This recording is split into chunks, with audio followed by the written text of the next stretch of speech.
Good evening, my friends. It is the 24th of October, 2025, 241025. And it is my 20th anniversary. It was 20 years ago. Sergeant Pepper taught the bands to play.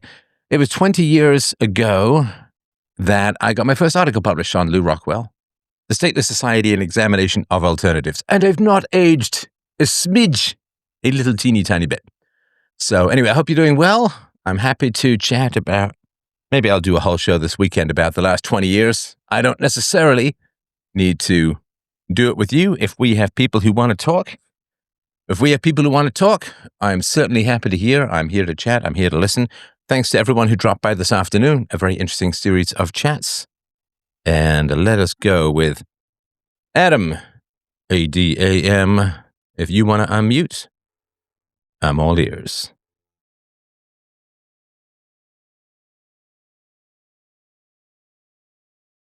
No, really, I am. All right. Let's try. I think we had some this afternoon. Recovering Nihilist. If you wanted to unmute, I'm happy to hear. Or are we all stuck on the mutiness? Hello. Oh, good. How about you? Sorry about the technical difficulties earlier. Okay. So I requested to speak because I'd like to share with you my discoveries in moral philosophy. And I'm so sorry because you had said this before, and I just wanted to mention because I can't help but notice it. You sound kind of down. I just got a flat affect. I have struggled with depression in the past, but it's more or less resolved now. Why do you? Oops. What did I just do intelligently there? Wrong thing. Hang on. 3, 4. And why do you think you have a flat affect? Oh,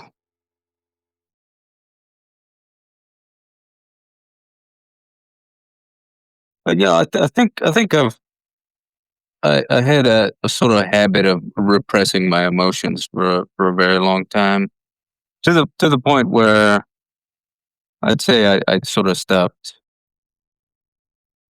having a sort of awareness of it.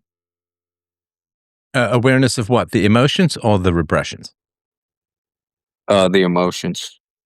And why do you think that you suppressed your emotions? And listen, I do want to get your thesis. I just want to make sure I understand sort of where you're coming from. Well, as a child, I think I sort of identified emotionality as like sort of adjacent to abusive behavior and such. And why do you think you did? Was it because you had very emotional people in your life who were abusive? Well, I'd say like my theory on this, which is it's really just my theory on it, so sort of my best guess is that rather than blaming my mother for her behavior, I sort of shifted the blame to her emotions. Like she can't really help it. And what was the behavior that was an issue for you? Oh, like screaming, like harsh criticism, uh, like emotionally manipulative sort of stuff. I'm really sorry to hear that. And, for those of you who didn't have a screamer as a mother, now I'm not sure if she went full banshee shriek, that kind of stuff. But for children, I mean, I can only speak for a little boy's experience. A screaming mother is just about the most terrifying thing that there is. And it's more terrifying than physical violence. It's more terrifying than hunger. It's more terrifying than homelessness. I mean, I remember when I was sort of 4 or 5 years old trying to run away from home in the middle of the night. And I'm not sure exactly why. Maybe it has something to do with just being, like realizing that your mother who's in charge of your life is kind of out of control is kind of terrifying. And did that accord with your experience? Like the screaming, like I'd rather suffer through anything except that, if that makes sense. Yeah. Yeah, that just there's definitely like a feeling of just complete like existential uncertainty. I think Mm. that comes with it. Is you don't yeah you like there's no telling what's gonna happen. Mm. But none of it's good, right? None of it's good. And there's also a kind of erasure when somebody is, and again, I had it as with my mother, but when somebody is screaming at you to that degree or that intensely, it's like you stop existing, or like you turn into a kind of static, or like it's like a gunshot in a tree full of birds. They all just scatter, like the personality scatters before that level of intense, shrieky aggression in a way even that physical violence doesn't achieve. Because with physical violence, at least your body is vivid in its pain, but the scattering of personality that happens in the face of that kind of female screaming is really alarming. It tends to evacuate and hollow people out, particularly, I think, little boys. Again, I don't want to tell you your experience, but was it anything like that? Um, I mean it resonates with me. I don't know that I've fully um fully internalized or examined the experience. Uh, that does seem to fit. And are you in your 20s or 30s or some other decade? I'm 35 now. Okay. All right. And when do you think you did kind of the opposite? Like if your mother was hysterical and exaggerated in her vocal mannerisms, when do you think you kind of went dead voice on people as a sort of reaction to that, if that's what it was? I think I want to say around 10 years old or so. Maybe earlier. Like there's well, I'd say much earlier actually. I think there's just sort of a self erasure that comes along with it. Well, it's not a self erasure. I mean, it's erasure from others. You didn't just wake up one day and decide to dissociate or not live inside your own mind or body. It's being driven out, right? Right, right. Now, did you have a father around? Yes. And what was the story with your dad? Um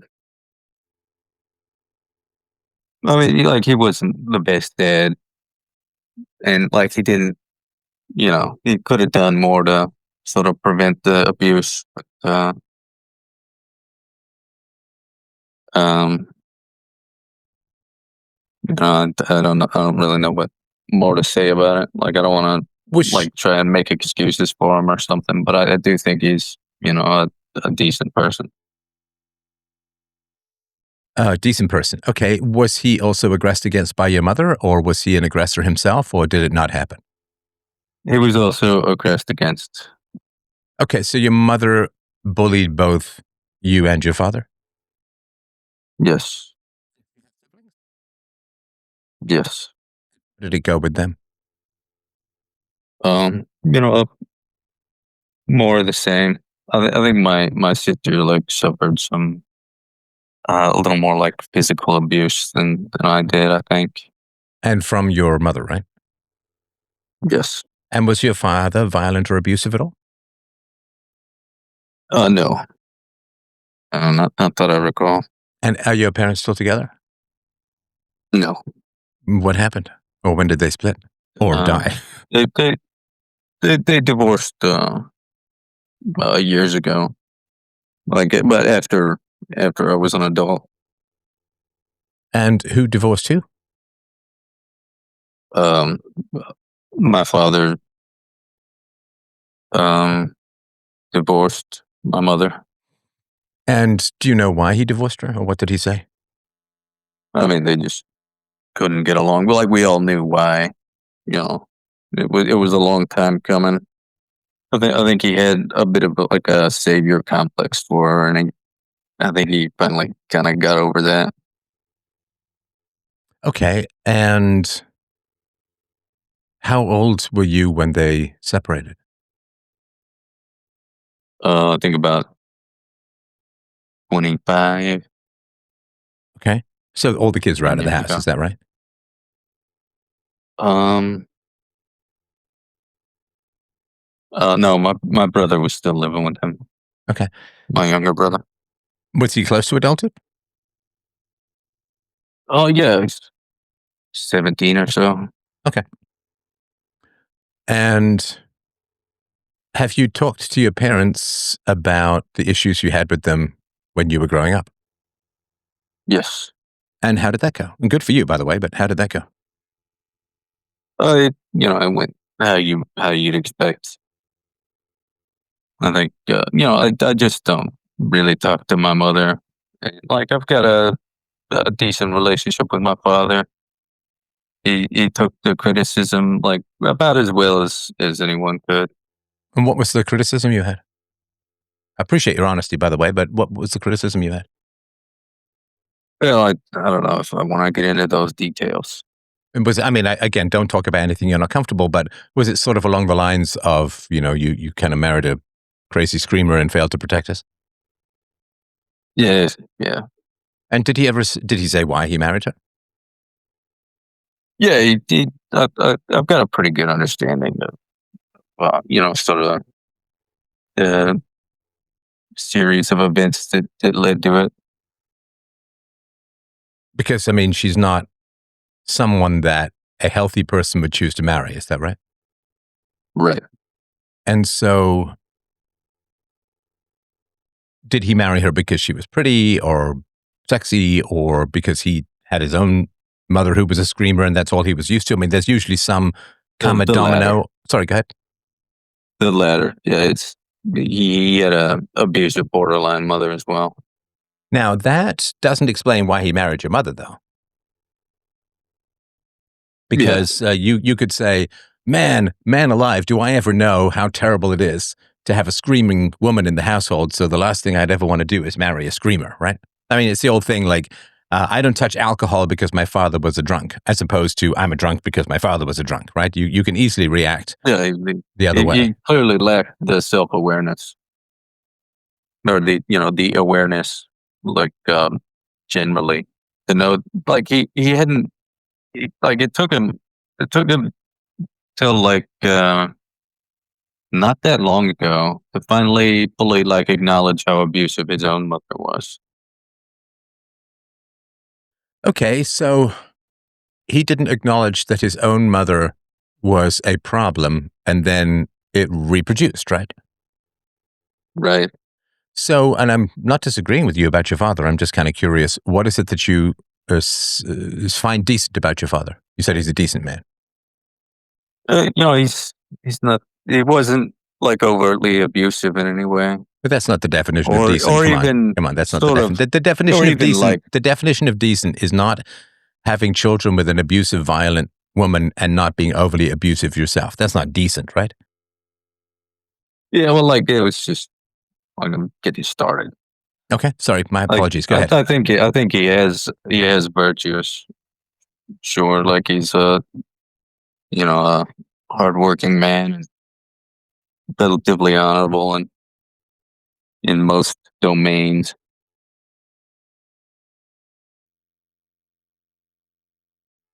Sorry, I didn't want to interrupt. So he works hard and he's relatively honorable? Yeah, I would say so. If you had a babysitter, are you a father yourself? No. No. But if you had children and you had a babysitter who screamed at, terrified, and hit your children, and you kept hiring her, would you be described as relatively honorable? No, that would be yeah, that'd be pretty stupid. Well, it wouldn't be stupid. It would be corrupt, right? It would be immoral to continue to have a dangerous, violent, screaming, emotionally unstable person in charge of your children, right? Yeah. Like he's I would say he's taken accountability for the role he played in it, and has made amends to my satisfaction. I'm just out of curiosity, and again, don't talk about anything you don't want to. What amends has he made? Uh, Apologies. he's helped me out in life. That kind of thing. I don't know if I want to like try and try and take account of all of it. No, that's fine. Do you know why? I mean, do you want to get married in life? Do you want to become a dad? Oh yeah, I'm planning on it. Okay. I mean, you're 35, right? So Yeah, time's yeah. ticking I'm away. pushing it a little bit. I'm getting there. Are you dating? Yeah. Okay. And how long have you been dating, I guess, your girlfriend for? Oh, say since February. Okay. And is she roughly your age or younger? She's 25. Okay. Got it. And are you planning, I mean, obviously you don't have to announce anything, but is the general idea to move towards marriage if possible with this woman? Yeah. Okay. Good. All right. Okay, fantastic. All right, so I appreciate that backstory, and thank you for indulging me, and I'm all ears about your moral theories. All right. So, like, I assert that virtue must be like emergent from a methodology. Like, would you agree with that? Virtue must be emergent as a methodology? Now, virtue, like, let's put it. Let me put it this No. way: I just want to know what virtue, I'm not trying to. I don't need a different sentence. I just didn't quite understand the sentence you had. Virtue is emergent, and what was its relate? What's the emergence property relative to the methodology? like, virtue emerges from a methodology, Okay. Yeah. right? And like, if you don't mind, I'd like to address the is-ought problem first. Mhm. So, the is-ought problem, I think, has been commonly misconstrued as a proof that morality is not objective, and it's definitely not. Like, neither Hume nor Kant described it as such. I think it was a misdirect by postmodernists. Sorry, but you know As that I assert that morality is objective, right? Yes, and I would assert that morality is objective too. Okay. Sorry. Go ahead. So, like, the is-ought problem describes a limitation of logical deduction, of first principles logical deduction. It doesn't describe a limitation of moral objectivity. Like, it describes that, like, you cannot derive an ought from an is. That it means you can't deduce from reality what ought be. Like, that's a limitation of deduction, not a limitation of the ability to make ought statements. We can still derive oughts or imperatives from induction and data and research experimentation as both human can't describe that Well, and sorry, experimental the other data. thing, I just wanted to supplement that and to say that if oughts followed sequentially from is, we would lose our free will. The ought is primarily because it's a choice. You can choose to be moral, you can choose to think, you can choose to live, you can choose to die, you can choose to be peaceful, you can choose to be violent. And so free will is that there aren't dominoes that dictate our behavior. And so if oughts came from ises, we wouldn't have free will. We would just be another mechanistic object in the universe. So the fact that there is morality means that there are preferred states. The fact that there are preferred states means they have to be chosen, which means there is no cascade or domino of oughts from existence. But sorry, go ahead. Yeah, absolutely. And I would say that morality, it's necessarily difficult. It can't be like simply reduced to a to a like a set of um like rules to follow in like all circumstances and such. Well, hang on. Like But hang virtue on. is Sorry to is interrupt. limitless. Sorry to interrupt. So, but the problem is that if morality is difficult and complicated, then what do you do with IQ 90 or 85 people, and what do you do with children? No, I mean, you probably just give them like, specific rules and guidelines within which to live, right? Well, but why should they believe them if they don't understand them? Well, like we'll have, philosophically sound arguments to No, but make you said, our sorry, way. and maybe I misunderstood. You said morality is difficult. But if morality is difficult, we can't expect children or the less intelligent to follow them. Like, if in order to understand morality, you had to be conversant with vector calculus or quantum mechanics or something like that, then we couldn't teach morality to children and we couldn't teach it to the unintelligent or the less intelligent. Like, I mean, by difficult, I mean there's sort of no ceiling on it. Not that the floor is really high. It's there's like virtue is a limitless pursuit, wouldn't you say? I don't really know what that means. Sorry. Like you're never finished, right? Like you never got it all figured out. Like the imperative to be more virtuous, it never goes away. And it like and especially like in this specific, it can be like difficult to apply, you know, moral principles. Wouldn't you? Well, okay, so there are edge cases for sure, but the basics of morality, right? The opposition to rape, theft, assault, and murder should be simple enough to explain to children and the less intelligent. Yeah, absolutely. Okay, got it. All right. Absolutely. So I just wanted to make sure. So if you're talking about sort of positive virtues, edge cases, and so on, there are certainly challenges.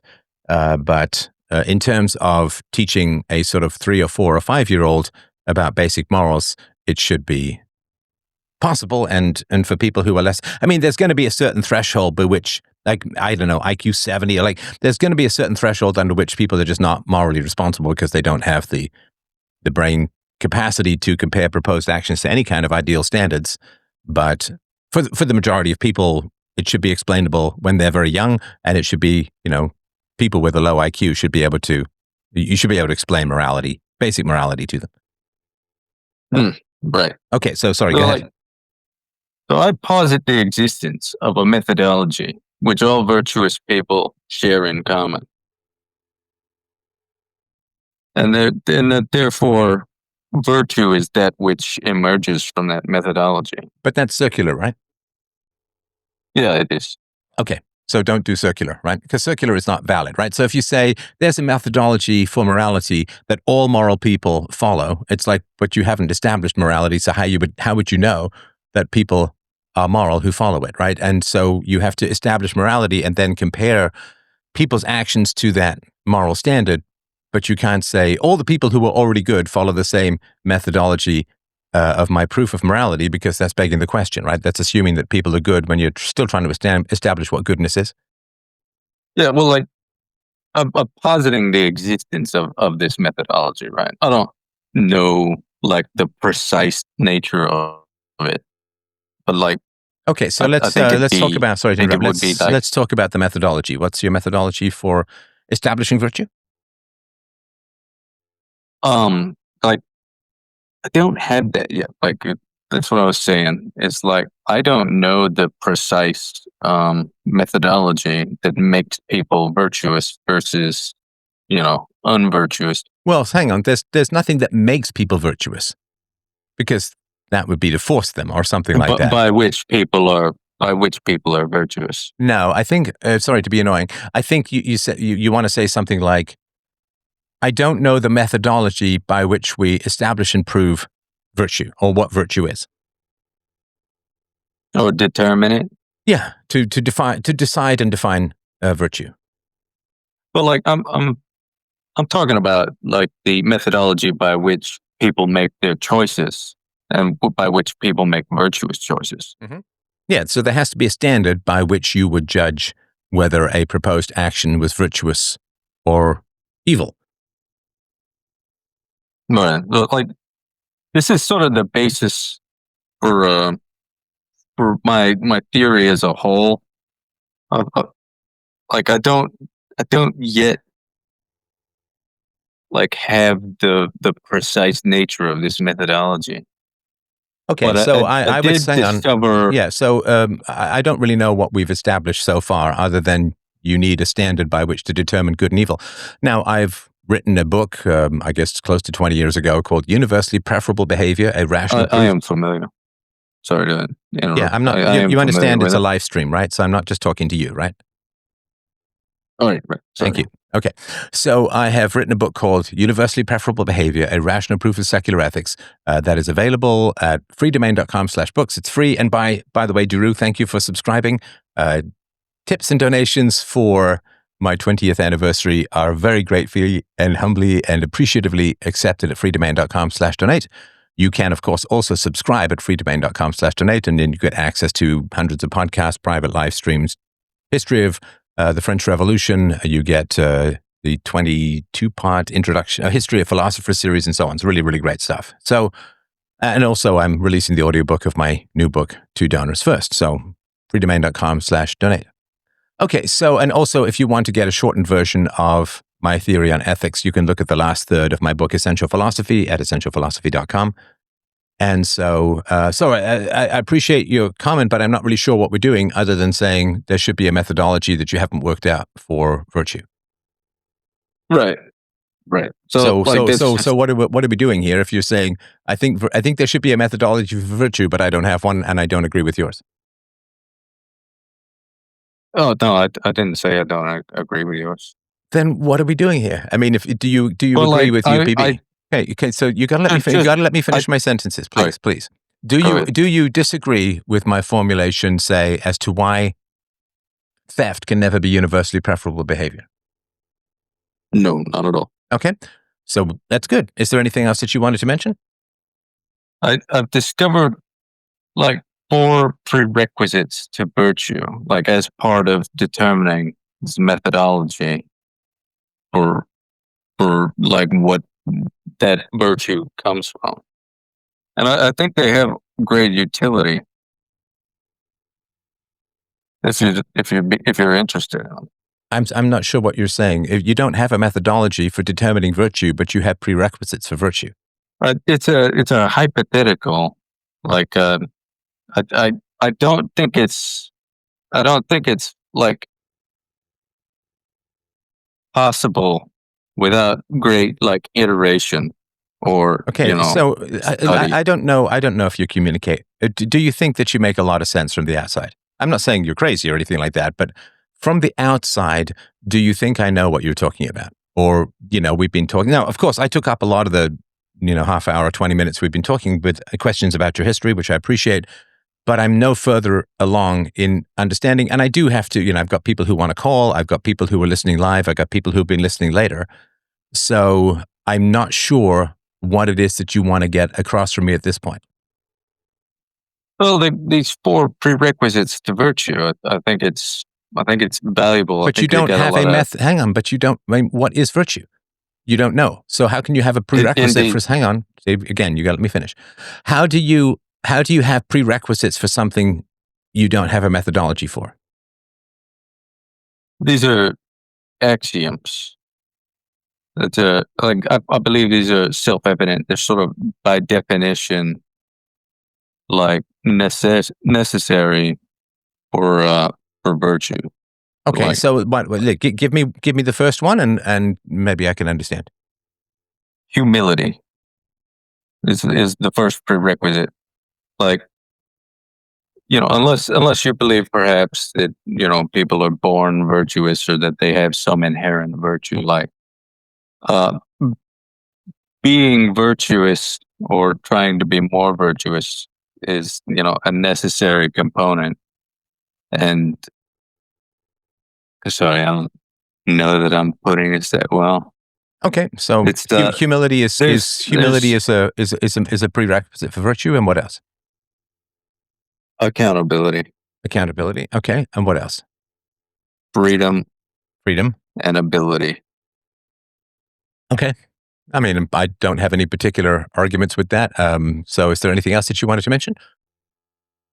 I believe these have great utility. I can make sort of my arguments for each of them, but also like, they can be applied to politics, to, interpersonal relationships. Like, you can then make the argument and say, that anyone who attempts to diminish freedom is also attempting to diminish virtue. Yes, And certainly. Sorry, go ahead. anyone who's trying to diminish, um, ability or is demonstrating a lack of humility by attempting to take like the moral high ground over other people with when it's clearly unearned is clearly demonstrating like a lack of virtue or a virtue reductive force in the world. All right. Anything else? Uh, I do have a new formulation of rational values. No, I'm so sorry. I can't. I can't. We can All talk right, about all this right, another that's time, fine. but I do appreciate it. And I would also say, look, just as a whole, like if you want to communicate about philosophy, reason, and virtue to the world, which I think is wonderful, you got to work on your presentation. You have to work on your presentation. You have to be relatively engaged. You have to define your terms. A couple of jokes won't hurt, sorry. And you have to be sort of warm, and you have to work on your vocal presentation because, people don't really want to do too much. Like, and the more you have great ideas, the more you should work on how well you present them, right? If you've got a great movie, you've got to create a great trailer, right? If you have a great album, you've got to release the best song first.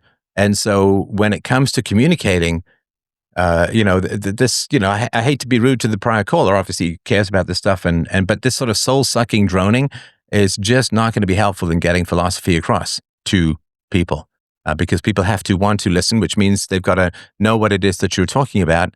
And if after 15 minutes he has no methodology and there's just some positive things to do with, humility is a virtue. Sure, humility is nice, but I'm not sure how that's particularly groundbreaking in the realm of philosophy. All right, let us move on to David. Or as they say in France, David. If you want to unmute, I'm happy to hear. Hey, Steph. So yeah, there's a fair amount of gap between when anyway. Yeah. So to go back to so we're talking about virtue tonight. Yeah, that's right. It is very important to be in terms of captivating an audience, humor and succinct sentences on topic really go a long way. And one of my favorite things, even though, believe it or not, the topic we were discussing earlier, one of my favorite things to do is to coach. And I find virtuous behavior to instill it, especially in children. What I've noticed is, there's basically two ways to get attention. Either you do something really ridiculous, right? Like the class clown, so to speak, to get everybody's attention, or you can do something really, really great. And I think that it is very important to always, like coaching children, to be putting them in challenging positions and giving them the tools uh, they need to succeed, and constantly putting that in front of them, and that is one way of instilling and propagating virtuous behavior, which I'm going to say is good, which would be behavior that doesn't take anything away from anybody else. And to use a phrase you used earlier, to produce excess resources, right? To produce more than what you need, and make that usable and make that a benefit for yourself or the group. And what sort of coaching have you done? What sort of coaching have you done? I taught taekwondo for a number of years, and I also coach soccer for two. But it's tough to justify the coaching without getting paid, and I know a lot of people might have an issue with that. But it's 4 hours a week, one game and a practice or two a week. And the time of that plus the gas, right? So, but that's the type of coaching that I did. As well, I have 3 children that I stayed at home with until they were able to, the youngest was able to go into kindergarten. Very nice, very nice. Yeah, I would like to see kids get more involved in self-organized sports as well. I think one of the problems why people are so fragile and so triggered and so on is they haven't learned how to wrestle with the desire to win and the gracious recognition that often you don't, right? I mean, so I think it would be great if kids had more self-organized sports, they enforced their own rules, and then they'd be less likely to believe that you need this sort of central political hierarchy to have any rules in society, that, self-enforcement of rules is eminently possible. And if children can do it, adults can do it as well. All right. Is there anything else you wanted to mention? The honor system really is the honor system really is special. That's right. That's right. All right. Well, thank you very much. I appreciate your call. And of course, I certainly appreciate the fact that you stayed home with your kids when they were very young. That is, you can't get that time back. And is it ever fantastic to be able to look back on all of that? All right. Sam. Are you Sam Alone or Sam Malone? What is on your mind, my friend? How can I, or philosophy or reason, help you best tonight? You will need to unmute. Going once, going twice. Are you with? I think we are not. All right. Kerry. Oh, Kerry. What's on your mind? If you'd like to unmute, I'd love to hear your thoughts. Hello? Hello. Hello?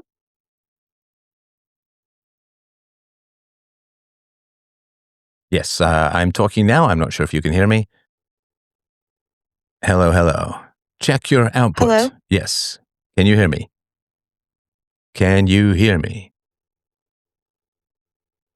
I think she is having some technical challenges.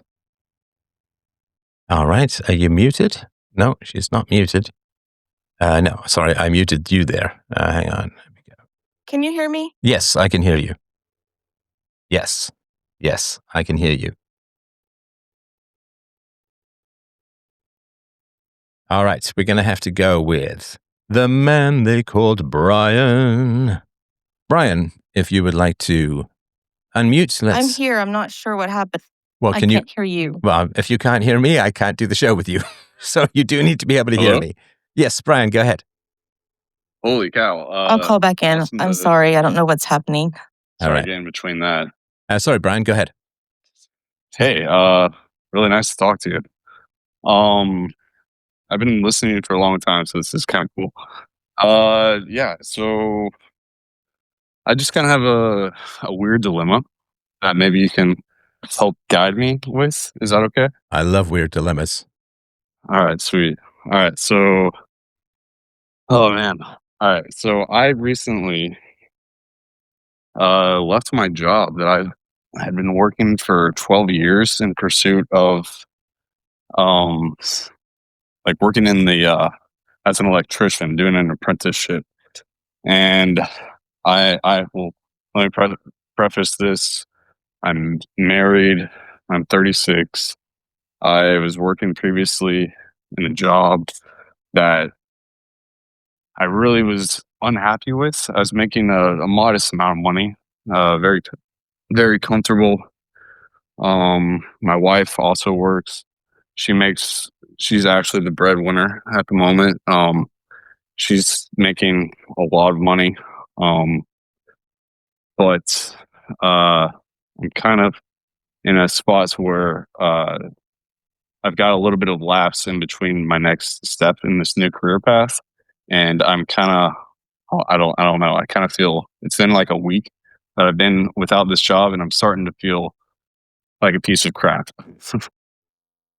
Okay, so let me make sure. So the electrician stuff, is that in the past or to come? Just a future endeavor. A future endeavor. Okay, so Yeah. when are you starting that? If there's a date. So I immediately got everything as far as like my application in and whatnot. And then there's going to be an aptitude test that doesn't start out until December, which is a little bit further out. I did the grand taboo of quitting without a job lined up already, I guess. However, Well, no, that's fine if you have savings. Oh, yes, most definitely. So I'm in that regard, I'm not concerned. Okay. But still, I don't know. Like, and my wife is kind of like, yeah, just like kind of relax and whatnot, and take a little hiatus. But I don't know. At first, I was excited about it, like a little bit of time off. But now I'm just kind of like, oh man, like I don't know. I feel kind of worthless. I'm just kind of sitting around at home, and I'll go to the gym and whatnot. But I don't know. It's kind of Well, if you're starting unemployed, to my feel pretty friend, lame. you've got to keep yourself pretty. Do you have Yeah. kids? No, which is funny. That kind of plays into it. I'm 36. My wife is 27. We've been married going on 2 years now. My previous job, I don't want to go into too much detail, but I was basically managing a kitchen, right? Um, and there were a lot of nights where my schedule was just kind of all over the place. And that was kind of part of the deal was I've got to transition to a career to where, I can be home, instead of coming home at like 1, 2 in the morning, stuff like that. It's not ideal. Right. So, and, we obviously want to have, a family and start having kids. And, I think that this was one of my major driving factors was getting out of that career because I was kind of complacent because I was making enough money to where like is fine or whatever, but the schedule was just kind of awful. Yeah, I mean, And restaurants are insane. And people in restaurants are generally insane, unless they're, very young. No, they are. I mean, there's a lot of drugs, a lot of promiscuity, a lot of really alternative lifestyles, to put it mildly. I mean, I worked in restaurants in my teens and early 20s, and they're insane. They're nuts, in general, right? So, and because like most of these sort of entertainment or service industries, you're working when everyone else is playing and you're sleeping when everyone else is working. So you kind of end up in this other dimension, like you're in the same world, but it's the opposite world, and it's just a kind of wild mind space. But at least that was my experience. So, okay, so how long were you off work before you started feeling bad? well, I guess it's what today's the 23rd, right? 24th. 24th. See, Yeah, you're I'm already off work. losing You don't it. even know what day it is. Right. Wild. I'd say maybe about like 4 days into it. Like I've just kind of, I don't know, because I don't know. I Okay, just so kind of feel. let's do a quick surgical strike on your history. Are you ready? Yeah, lay it on me. Okay. Was your mother a spendthrift? Yes. How did I know that? You know it all. How did I know that your mother was a spendthrift? Because I'm scared I'm gonna run out of my money. There you go. And how did your father handle your mother spending too much money? Work. And if your father had not worked and your mother had not restrained her spending, what would have happened? We'd be under the bridge. There you go. So, not super complicated, right? I mean, not easy to deal with, but the causality is fairly clear, right? Right. Have you, how much did your father work as a whole? Quite a lot. He owned his own, like he was a contractor and owned his own business, and it would kind of bleed over a whole lot of time and into the weekends and whatnot. And I'd get to go hang out and doing air quotes with my dad, but we'd be going to the office or whatever and stuff like that. And did your parents get along? I mean, they're still together. They're happily married. I'd say they're a lot more chill today. But I mean, yeah, I mean, there are definitely fights. But I mean, not like anything crazy, nothing abusive or anything like that. Verbally, perhaps, but not physical. Verbally, like yelling, name calling? More so just raised voices, stuff like that. And how often do they have conflicts at the moment? I mean, just I don't know, maybe once a week, maybe. I'm not entirely sure. Like it wasn't. Well, that's I crazy. wouldn't. What do you mean? They yell at each other once a week? Yeah, maybe. I don't know. I'm trying to. I mean, I know you don't know. It's not like you have a drone in their house. It's broadcasting, but your guess is, right? So what the To hell are this they day, doing? no, How long no. have they? How many years have they been married? To this day, no, they're not. They don't fight at all. I mean, Oh, as so far this as is I know. back in the day. Yeah, this is like what I'm trying to recall from my childhood. I Okay, got guess. it. Okay, so now they don't fight, but back in the day. Yeah, Okay. no. Yeah, So they're happy grandkids. okay, so when you were growing up, how much of a spendthrift was your mother? In other words, did she spend 10% more than she should have, or 50%, or 100%, or more? How much was she a spendthrift?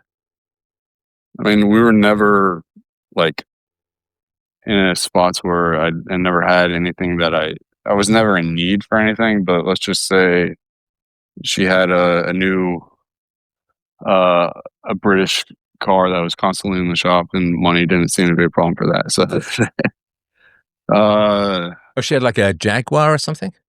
the worst car on earth. Other name for his Land Rover, I believe. Okay, so she had an expensive car that was constantly breaking down.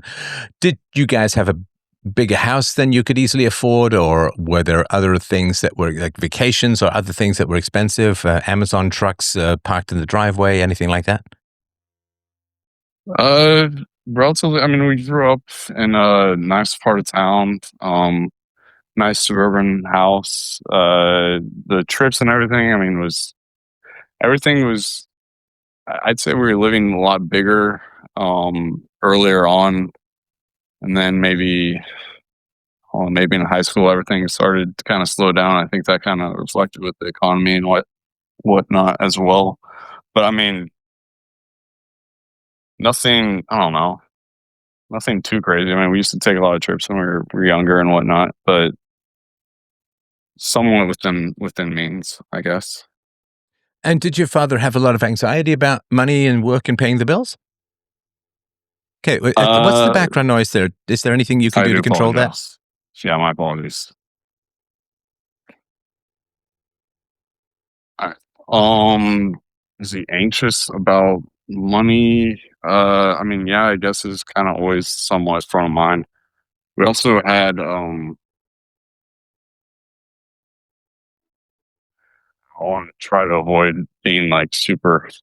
I guess it's not. Oh, it's pretty anonymous. I don't know. Like I had an older sister that went through a whole lot of stuff, and in order to try to, from what I know, I haven't been told all the details about it, but had to go to a bunch of like rehab and stuff to Arizona and like spending in the hundreds of thousands of dollars for all this type of stuff, and Holy crap.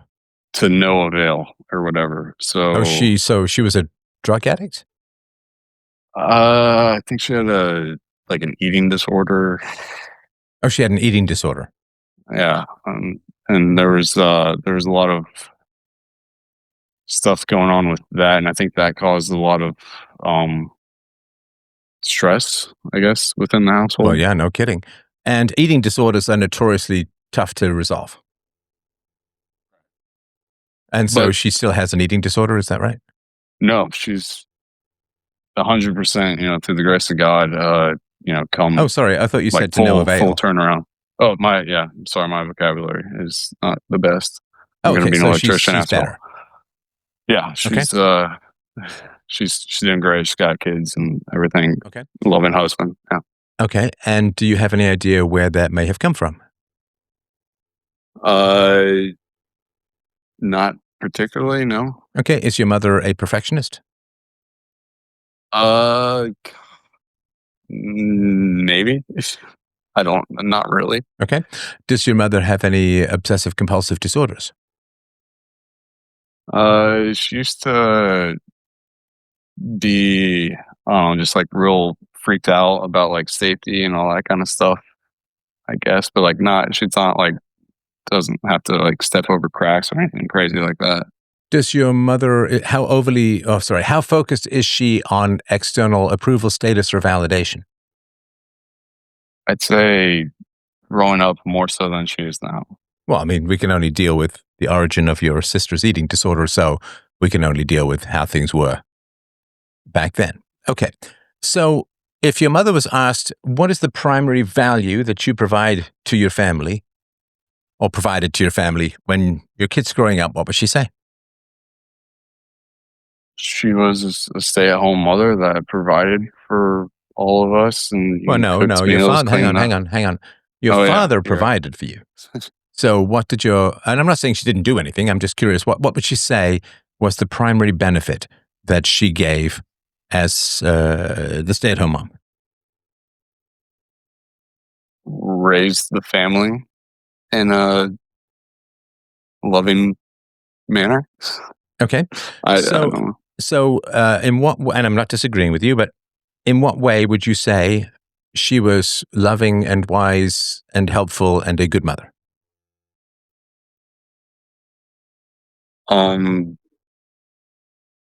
She was very, no, she's always there, and No, come on. Okay. Let's not do Hallmark card nonsense. Okay, it's always there.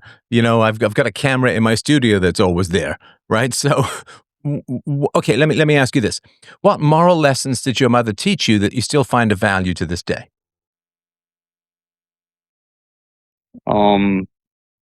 she's very religious, and That's not what I'm asking. right.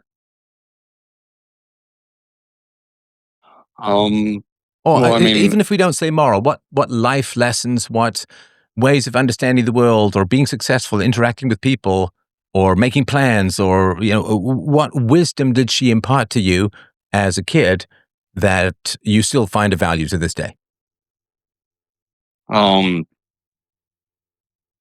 just like I don't know, like the only reason I bring up the religious aspect of it would be, in regards to just kind of living in that way, like kind of like the classic, like, treat others as you want to be treated, like all that kind of, like, not to sound monotonous and whatever, but Okay, but there are just specific life situations or circumstances that children face, right?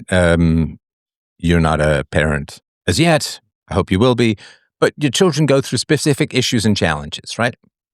When they start a job, there may be conflicts with the boss or a coworker, right? They date, they have it, right? So your children go through specific issues, or if you have a friend when you're very little who maybe is a bit too aggressive or kind of non-reciprocal, or things that you have that are challenges as a kid. So how did your mother help you resolve specific challenges you had as a kid by providing you wisdom or lessons that you carry into adulthood? I that's a really good question. I've never put much thought to it. Other than Okay, let me ask you yeah, this, because I I don't know. feel that the teeth extraction is as painful for me as it is for you. Okay, Right. let me ask it to you this way. Tell me about a problem you had as a kid that you were eager to talk about with your mom and get her wisdom and feedback.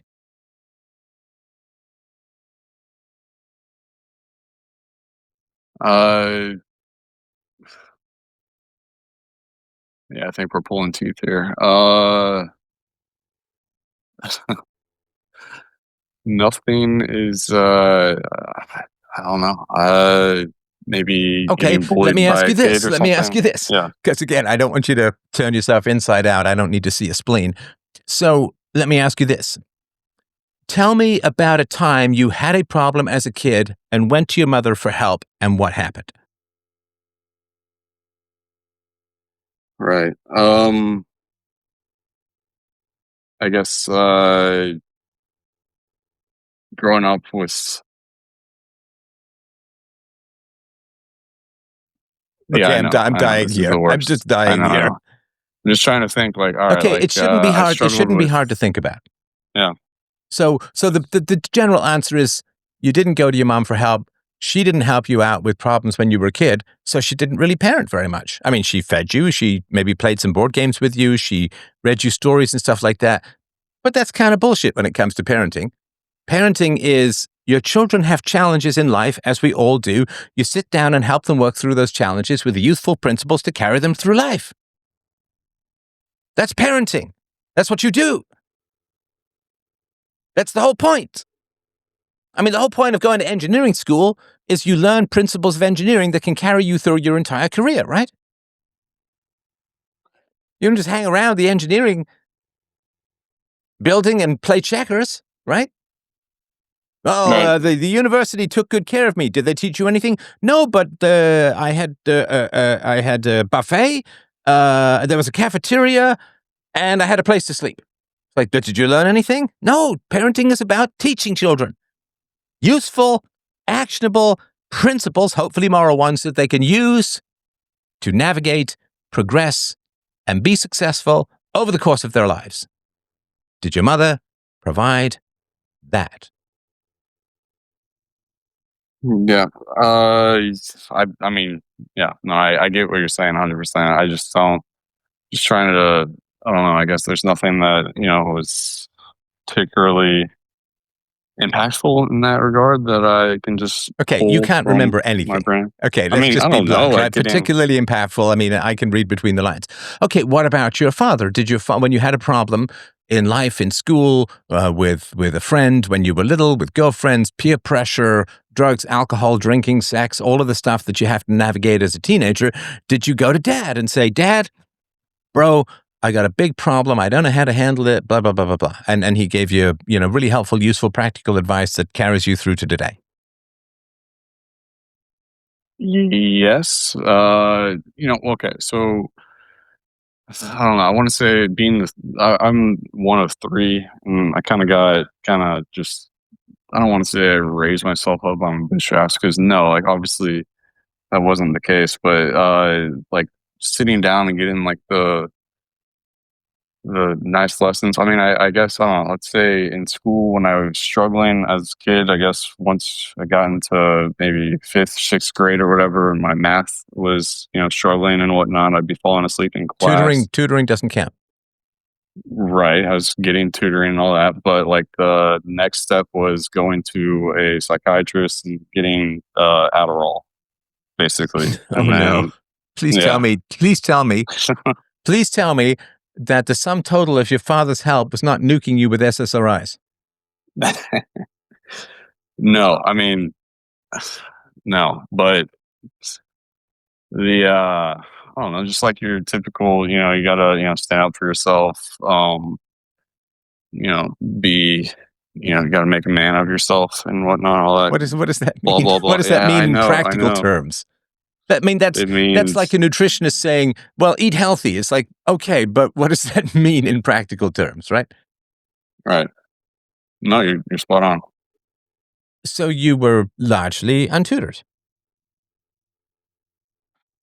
By other people, by like who paid for a tutor and all that kind of stuff. I mean, sorry, I didn't mean that you never see. I mean, you were not raised with wisdom and problem-solving techniques or ideas. I mean, yeah, I guess. I don't know. I feel like I'm on the spot and I don't know how to answer that, to be quite Well, frank. no, there's no trick here. I'm trying to No, help you. I'm not trying to trick No, you I into anything. understand. I mean, if you'd have said, "Oh, here are the 3 things that mom helped me with," I would be like, "Yeah, great." So I can Right. tell you, I can always tell the people who had to raise themselves. Do you know why? How's that? Because you're carrying a big fucking burden. The way you talk and the way you, you're a little flat. And again, I know it's like, this is not your job to talk in this semi-public forum and all of that. But the people who've had to raise themselves, the people who've had to invent every fucking facet of how they deal with the world with no tutoring and no wisdom and no knowledge transfer from the eldest generation, y'all are dragging bodies and bricks and culverts behind you. because it's too much of a burden. It's too much of a burden to have to try and invent moral, practical, wise life lessons for yourself when you're 5 or 10 or 15. It's wretched. It's absolutely wretched. It'd be like my kid comes to me and says, "Dad, I want a computer." And I'm like, "Okay, here's a bag of sand." How exhausting would it be to try and make a computer from a bag of sand?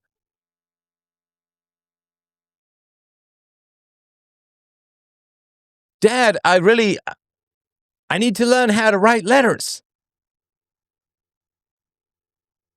Here's a tree. And here's a shovel. I think there's lead underground. Maybe you can make yourself a pencil."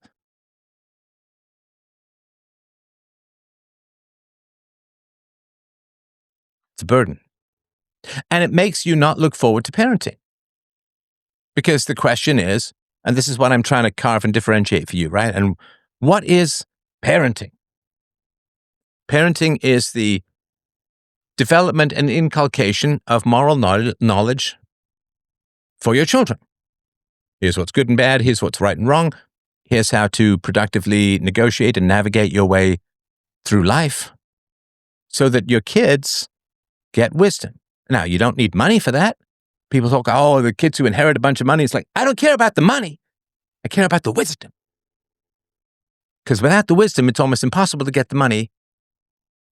And even if you get it, you'll probably lose it. But with the wisdom, it's very easy to succeed. So when you listen to me, God help you. God help you, man. You're doomed. So you listen to me, you become a parent. What's going to happen is you're going to realize exactly how deficient your parents were in raising you, because you're going to start teaching your kids moral lessons. And your kids are going to come home, "Oh, I had this conflict at the playground. Oh, this kid was this and the mean and blah, blah." You're going to have to sit down, listen to them and give them feedback and so on. And you're going to be like, "Holy shyster balls, Batman. Where was this when I was growing up? Why did I have to do it all alone? Why I have to figure out every fucking thing all by myself?" That's what my mother used to say to me. "You raised yourself. You did it all by yourself. You raised yourself." It's a burden. You have to figure out what's right, what's wrong, what's appropriate, what's inappropriate, what's assertiveness, what's aggression. What does standing up for yourself mean without being a jerk? How do you negotiate for win-win situations? How do you deal with social pressures? How do you deal with temptation? How do you deal with anger? How do you deal with lust? How do you deal with the desire for the unearned? But these are all rich and deep and complex questions. And your mother, as a Christian, a church-going Christian, has absolutely zero excuse for not sitting you down and dealing with these issues with you on a regular basis, because these are all foundational to Christianity. Like absolutely everything that I'm talking about is foundational. It's in the Bible. It's foundational to Christianity. So, what value to you as a child did your mother provide? Wasn't wisdom, at least not much. Wasn't virtue, wasn't life lessons, wasn't being a great person to talk to if you had problems. What value, and we'll get to your dad in a sec, but what value did your mother provide when you were a child? Everybody's got to ask these questions.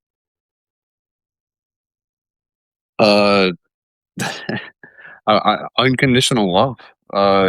Like she is extremely loving and like very. God, and that's Okay. Can you love someone while not helping them with life's problems? Let's say you go to the ER and, "Oh, Bob over there is the best doctor," and you go over and he's playing Candy Crush and doesn't help you. Or he gives you a snack. Is he a good doctor? Is he helping you? Right. Love has to do with inculcating virtue in people and giving them wisdom and helping them out and so on, right? Now, why does a mother not provide wisdom to her children? There's really only two reasons. Go. You're a smart guy. What you got? Why does she not provide wisdom to her children?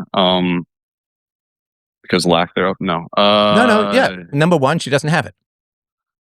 Okay. Why have I not taught Japanese to my daughter? Because I don't speak Japanese, right? Right. Other than a little bit of Dobo varigato, Mr. Roboto, right? So I can't teach my daughter Japanese because I don't know Japanese, and somebody who lacks wisdom can't teach wisdom, right? Right. So do you think that's it, that your mother doesn't have wisdom? I mean, she's not a. She's very sweet. No, all right. I don't know. I mean, I don't want to be rude to my mother. She's not. No, she does not have a whole lot of wisdom. I guess. If she didn't have a lot of wisdom, she would have imparted some to you.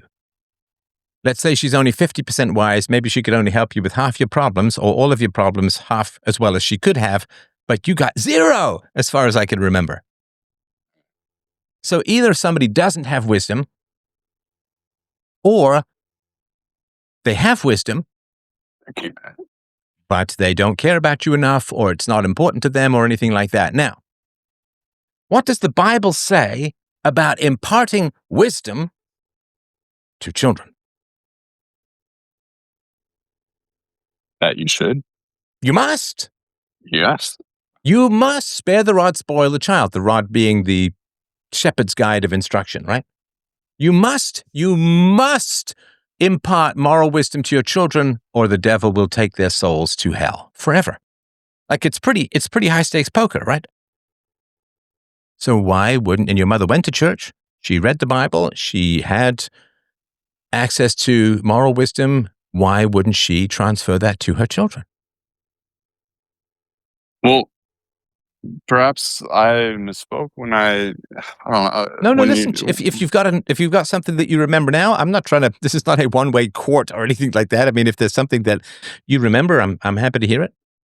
Sure. I mean, as far as I don't know, when it came across first, is like what moral lessons and everything. I was trying to get to yes, she's religious, and like a lot of her teachings and everything kind of came through that angle. A lot of biblical teaching and whatnot, and I don't know if that counts with this or not. But like just the way as far as you treat. It counts if you go to your mother for help when you face the inevitable challenges of life, both as a child, as a teenager, in your 20s, in your 30s.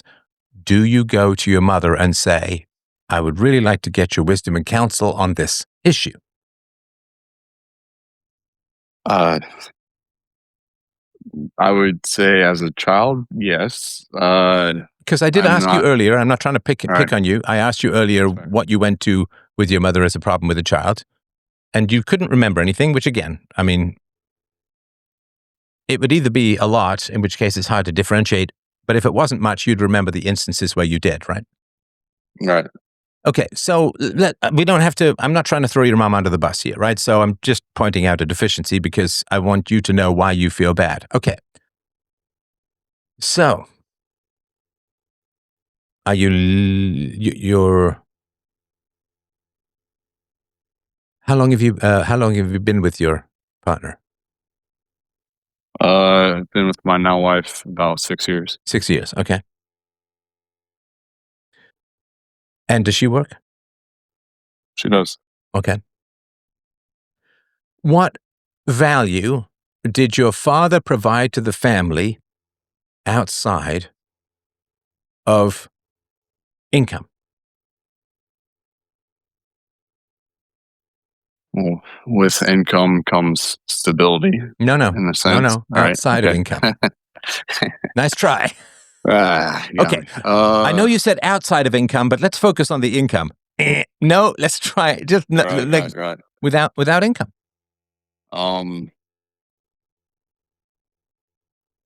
He's very intelligent, highly intelligent, and kind of helped me with Adderall. I don't know. Yeah, well, Yeah. Um, a lot of pretty awesome things that I find highly valuable with nature and like work ethic and you know teaching me how to mow the lawn, maintain the yard, and I mean, going out those are behind the practical house. skills and all of that, but Sure, not wisdom. sure. Gardening and catching animals and whatnot, and I don't know.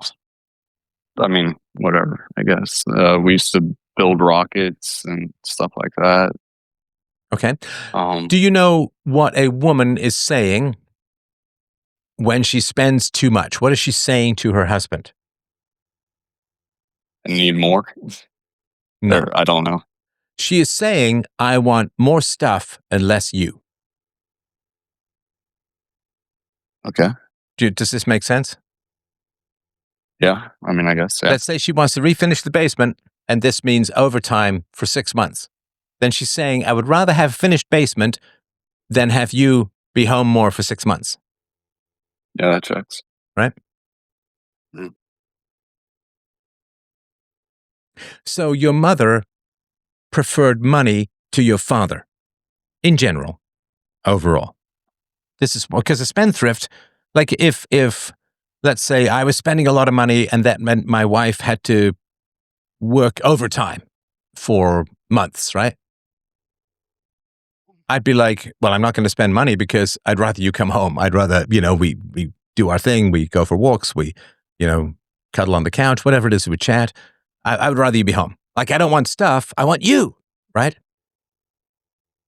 So when your mother spends too much and she doesn't work, she is directly saying to your father, get out of here and get me money. Go away and get me money. I'd rather have stuff than you. I'd rather have a big house than you home more. I'd rather have a Land Rover, was it? A British Land Rover than have you home more, right?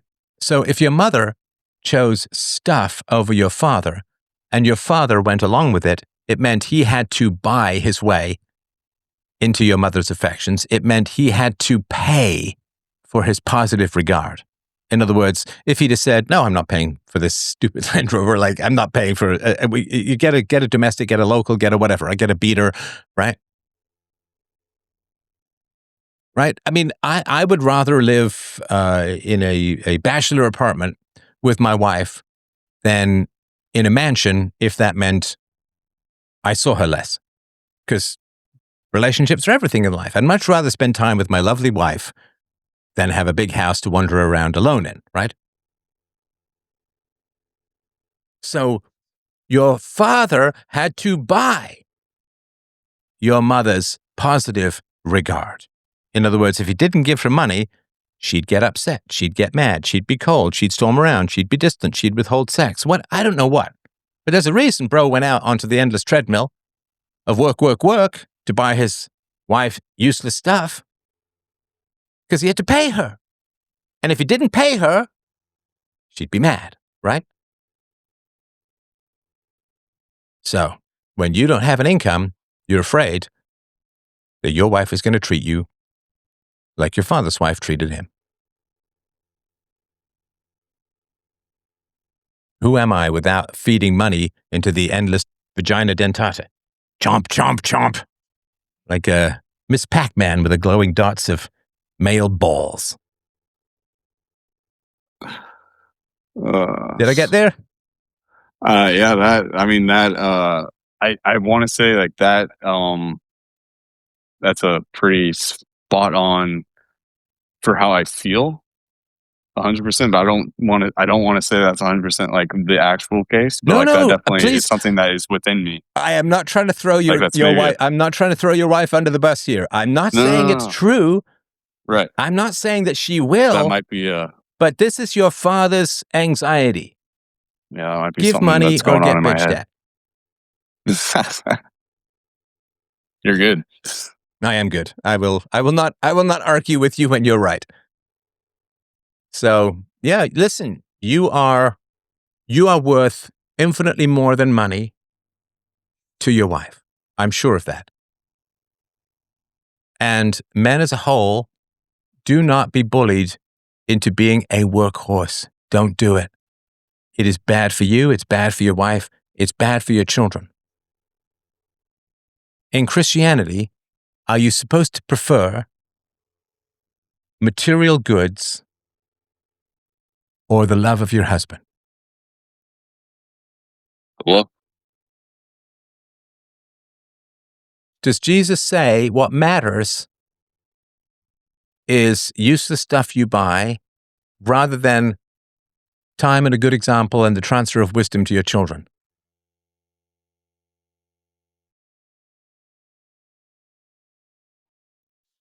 It's not even good Christianity, to be honest.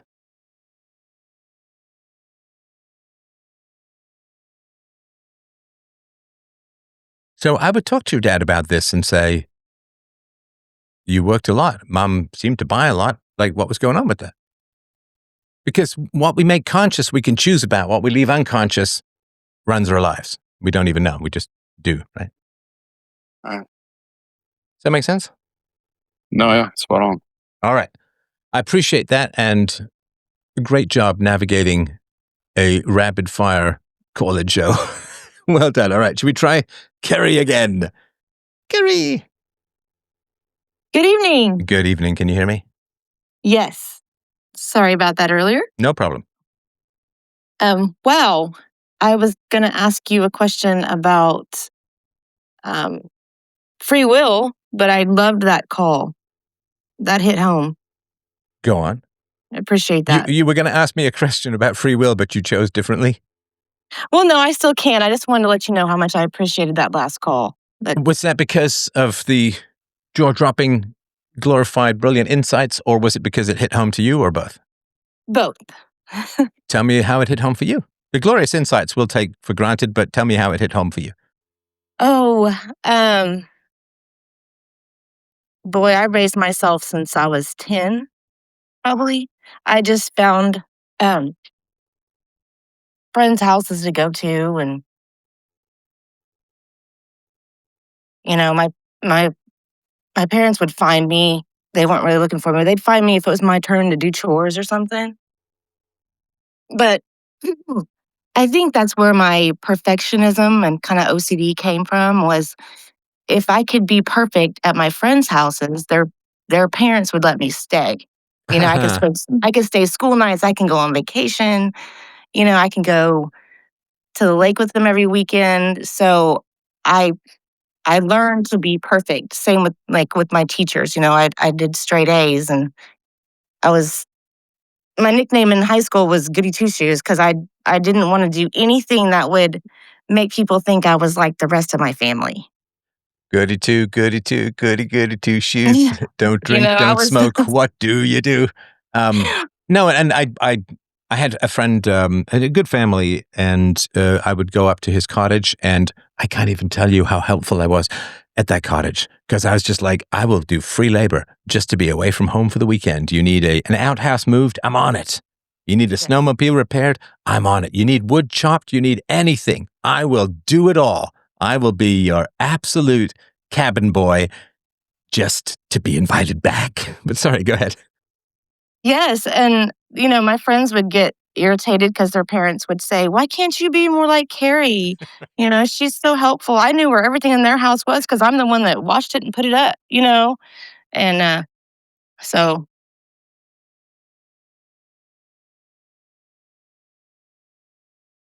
it carries with you for a long time. I went through college, and I got the job I wanted, and very high profile, job. Everybody else was what in my degree was trying to get, and thought that would fix it.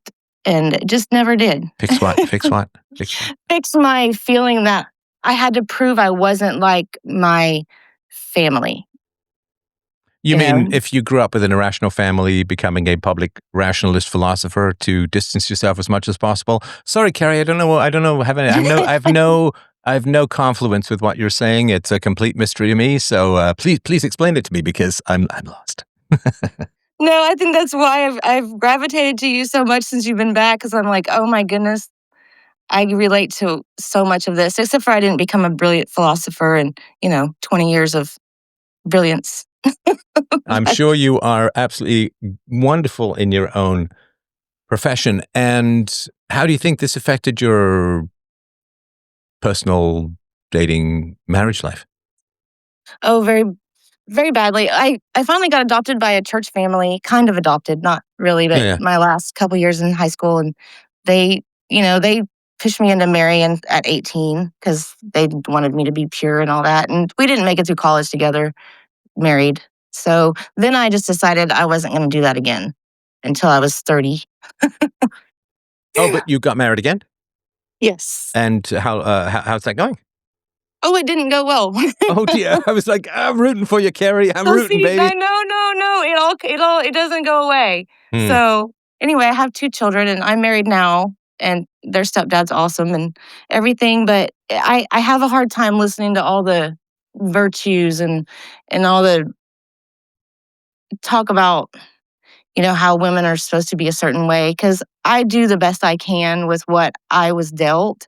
Like trying to teach yourself all these things that you didn't know. And my daughter is turning 16 and my son is 14. And I do a lot of what you were saying to the first caller that moms are supposed to do. And I surprise myself sometimes. Like some people will say, how did you learn how to be a good quote unquote mom? Because you never had that. And I don't know exactly where it came from, except for God, probably. There's just something in me that just wants to give them what I didn't have, Well, you took the lessons that were bad and you did the inverse. Yes, that's what I've tried to do. No, but that means that the bad lessons propels you into something good. If my mother had been quite so crazy, I wouldn't have aimed so much at sanity. If my mother had been less violent, I wouldn't have been as committed to peaceful parenting. Like, the best you can do with the evils or the dysfunctions or the messes that you're given is to have a good old tidy reaction formation in the other direction, right? So if you grew up with obese parents, you're like, man, I don't want anything to do with that. I'm going to stay fit and healthy over the course of my life. And that's why when people say to me, well, I'm this way because of my parents, I'm like, no, you're not. There's a choice in there. Just because something happened to you does not mean that you have to reproduce it. That will be your default position, but that sure isn't your only position. Right. So I struggle with the guilt of how did I mess up so much?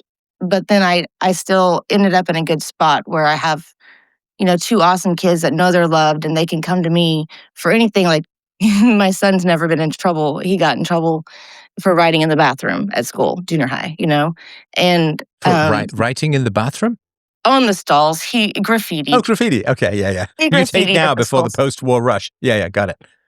So he got suspended for the first time. And he told me last night, he said, I thought you were really going to come down on me. And I was so scared. And he goes, thank you for handling this. And I know I did wrong and I'll do better. And I just almost wanted to go in my room and cry because I never would have had that conversation with my parents.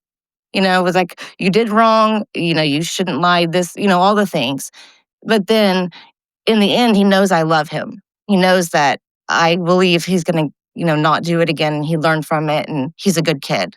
Not, you're going backwards, you're stupid. Things my parents would have said. How could you be so dumb to do something like that? It's like, listen, everybody makes mistakes. You're learning from it. You know it was wrong. You knew it was wrong when you did it, because he's beating himself up about it. I don't want him sad the whole time he's home, but I don't know. I just feel like that last conversation you had, everything hit home. Right. And to pose the same question to you, Carrie, other than the negative lessons, what positive lessons and this is an important question for everyone to ask. You got to do an inventory of how you got where you are. And what positive lessons did your parents give to you that you still use to this day? My dad,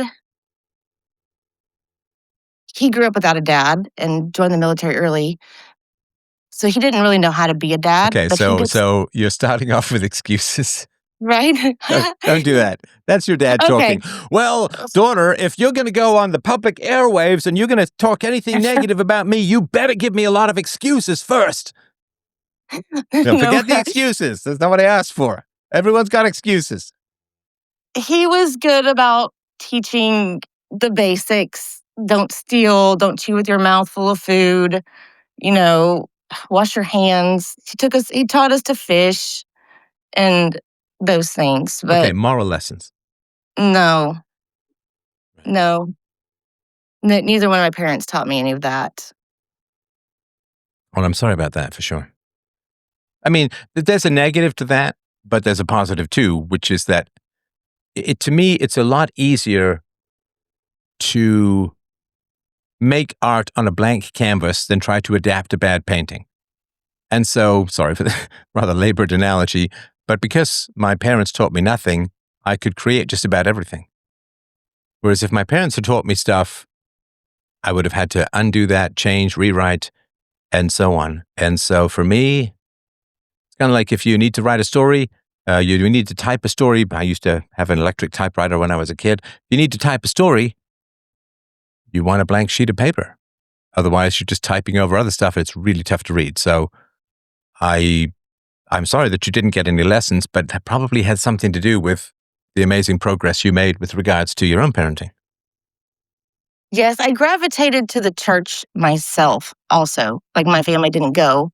But, when I was probably 5, there was a church down the street. And I would just kind of go in there and wander in. And I'd learn things, and they'd have vacation Bible school, and I'd walk myself down there.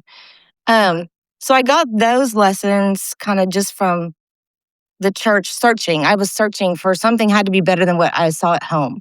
The yelling and the screaming and the fighting and the degeneracy. I knew there was something better out there. I just knew from as long as I can remember back that it wasn't right. Like Yeah. some people grew up in that and they think it's the right thing to do and they continue it on. But something in me just told me this isn't right. You're supposed to respect your parents and do what your parents do. But I knew very young that that's not what I was supposed to do. Yeah, I remember as a kid in England, paper-thin walls. It was all, I think it was all rebuilt after the Second World War, after the bombings. And I remember at one point sitting in the hallway of the little apartment that we had. I must have been maybe 6 or 7. And I remember I could hear yelling voices from everywhere. Like couples yelling at each other, I don't know if it was above or below, but I remember sort of in front. It wasn't to one side because we had windows. We were on the second floor. But it was like in front, to the right, and behind. I could hear this cacophony of yelling. And I remember even as a kid just thinking, like, this is hell. Not like this is kind of like hell. Like, this is literally hell. This is hell. Yes. Why not just be nice? Why not just be friendly? Why not just be positive? Why not just get along? I know that sounds like Rodney King said, why don't you just get along? But I remember thinking, like, why wouldn't you just be nice? Why wouldn't you just be positive, friendly, helpful? And the moment I found someone who agreed with me, we got married, and it's been close to a quarter century. And I won't say it's better than ever, but it's like it just gets better, just gets better. It was great to begin with. It just keeps getting better. We had just an absolutely wonderful day today. I took some time off this afternoon, but we spent all morning just chatting and tidying up around the kitchen and the living room, and we had a nice lunch together. And then I did some work. She did some stuff, and then we got together for dinner. Had a really nice chat. We're gonna, hang out. It's wonderful. It's absolutely great. I honestly cannot remember the last conflict we had, and not even like major, just any conflict. And, oh no, that's right. I remember. It was today. Yes, that's right. Oh, I no. try to be helpful by emptying the dishwasher. Now, as a husband, you're married. I guess you've had 3 husbands. So as a husband, when I empty the dishwasher, do you think I create either A, less work for my wife, or B, more work for my wife? More, because you're doing it wrong. I am in fact doing it wrong. To my credit, I know where the coffee mugs go because I drink a lot of coffee. or decaf or whatever, right? So I know where some stuff goes. I can't for the life of me. Like there are these weird little square bowls made of plastic which have lids, and then there's like various implements. I don't know what they do. They're for disemboweling Klingons or something like that. I don't know where they go. I have no idea. I'm not entirely sure where the cutting boards go, but I think it's in a cupboard somewhere. And so I was like, oh, I'll be helpful. I'll empty the dishwasher. And she's like, no, I got it. And you know, when with the wife, when she's trying to be nice, but there's a certain level of desperation in her voice. No, I got it. Don't. Right. It's fine. Oh, it's okay, really? Yeah, I appreciate the help. No, I got it. And it would be like if she's taking Windex to one of my computers. No, I'll clean it. I got it. It's fine. Please do not. Please do not. Right. So other than that, it was fine. And we headed out this afternoon. I tried to get a haircut, but they were busy, and she went to the grocery store. And I'm like, dum-de-dum, heading to the car. And she's like, where are you going? I'm like, we're heading out. And she's like, your clothes are upstairs. She puts out clothes for me. It's really funny because I'm just like, I think that these shorts are fine. And she's like, it's 7 degrees outside. They're flannel shorts. No. and no. So I went up and changed, right? And then I was coming back downstairs. She said, did you get your belt? Now, I would have been annoyed except for one reason. What's that one reason that I had no reason to be annoyed when she said, did you get your belt? Because your pants are falling down? Because I didn't have my belt. Oh. Did you get your belt? Oh, hang on. I didn't get my No, belt. Yeah. Thank you. Thank you. Appreciate it. So, yeah, I mean, honestly, it's a lot of fun, and it's really enjoyable. She's very funny, and we just have a great time. Well, I mean, why not? Like, what's the point? What's the point of yelling? Like, what do you win? Like, your parents are yelling and fighting. What do you win? What do you get? Do you get a prize? Do you get money? Do you get peace of mind? Do you get contentment? Do you get good night's sleep? No, you get weird tasting coffee and sudden palpitations in a very sinister fashion. Sorry, is there anything else that you want to talk about free wellness, or anything you wanted to mention about that? Well, I have one other question for you. Because since we, ended up on this, why do mothers pick certain children as their favorites and shun others? Like, I was the good kid, right? Just to make it about myself. I was the good kid, and I got no attention, no resources, nothing. And then my brother, he was the oldest and the only boy, got everything. And no matter how much trouble he got in, she would bail him out. I'm talking pay his child support, fix his car when he'd get high and busted up. Just everything, single resource that she had went to him. And then the ones that weren't getting in trouble, she had no time for. Isn't that bizarre? Well, let me put forward a theory for you. Tell me if it makes sense. And you think you can make this about you? No, I'm going to make this about me. Get Okay, in there good. and make it about you. So my mother was nicer to me than she was to my brother. It was very unfair. And the reason she was quite explicit about is that she said, well, Steph, you remind me of my father who I loved. Your brother reminds me of my ex-husband who I loathe. And to be fair, there were some similarities, blah, blah, blah. But so that's just unfair. Now, of course, I was a bit more tender-hearted. I was a creative kid. My grandfather was a fairly famous writer on my mother's side. And my mother was very close to her father. And she actually, after he died, apparently one of his last words was him looking at my mother and said, of all my children, you're the only one who ever made sense. And I'm like, please let me not meet the other children. But I remember she got into a big fight with her half-brother about who sent the flowers, and that they just never spoke again. And it was a really sad story. But so I just happened to fit into the mind model she had of her father, whereas my brother happened to fit into the mind model that she had of her ex-husband. And they did look somewhat alike, and I certainly did. I don't look like my Irish side. I look well, blue eyes, blonde hair, square jaw. I look like my German side. And I've inherited all of the discipline. Sorry, I can never just say discipline of my German side.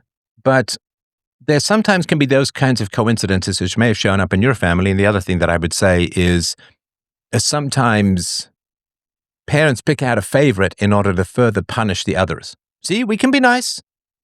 We're nice to him. If we're not nice to you, man, must be you, because we can do it. Right. Do you know if your brother reminded your parents of, or your mother in particular, of anyone in her family?